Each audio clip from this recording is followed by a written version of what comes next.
Some teachers are taking up the fight against Common Core. Good evening, I'm Heather Sells. And I'm Mark Martin. A number of teachers' unions are standing up to the standards. Groups in Chicago, New York State, and Tennessee have come out against Common Core. And now an Oregon teachers' union is joining the fight. The Oregon Education Association wants the state to drop the tests for math and reading next spring. But the state's education chief is refusing to do that. Even so, as John Waggy reports, a growing number of teachers and parents are fighting Common Core. Derek is a Hillsboro, Oregon third grader. He's doing his schoolwork in his dad's office. Focus better. Derek's brother also studies with Dad, who uses the same material as Common Core, but helps his kids make sense of it. Here's how you get the actual answer. And it's not time wasting. Real math is quick. You do real math in the real world.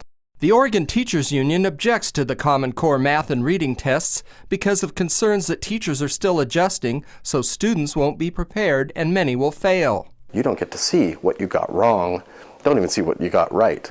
But the state says the tests will stay because the current bar for students is set too low. This debate is playing out across the nation. All but a handful of the 50 states have adopted the math and reading standards. Liberty University professor Karen Swallow supports Common Core. She says the English standards help children analyze texts. The Common Core standards are just simply asking students to read texts carefully, understand what a text is saying, and how it is making an argument, which is really important. But the federal government has tied school funding to Common Core, producing fears of overreach and a loss of local control. Parents can't get relief from their state officials. They really can't get relief from federal officials in many respects, and they're left with no one to go to. The conflict over Common Core jumbles the nation's normal political battle lines. Some conservatives support it, others hate it. Liberal teachers groups want it postponed, while liberal bureaucrats insist it stay. In the middle, kids and parents who want a quality education. John Waggy, CBN News. And for more on Common Core, we turn now to Dr. Alan Arroyo. He is the Dean of Regent University School of Education. Thanks a lot for joining us today. My pleasure. It's interesting now that we're seeing some teachers unions in key areas begin to say, we're not so sure about Common Core. Why do you think that is? What we're not hearing in the debate is that teachers are being evaluated largely on the improvements that their kids make as measured by tests that are built off the Common Core. The problem with these tests are that the cut scores, the scores that someone has to pass the test by, are very high. And that's these other groups that are coming in and saying, look, we need equity, we want to stretch our kids, minority kids, kids who are at risk, we want to stretch them and grow them.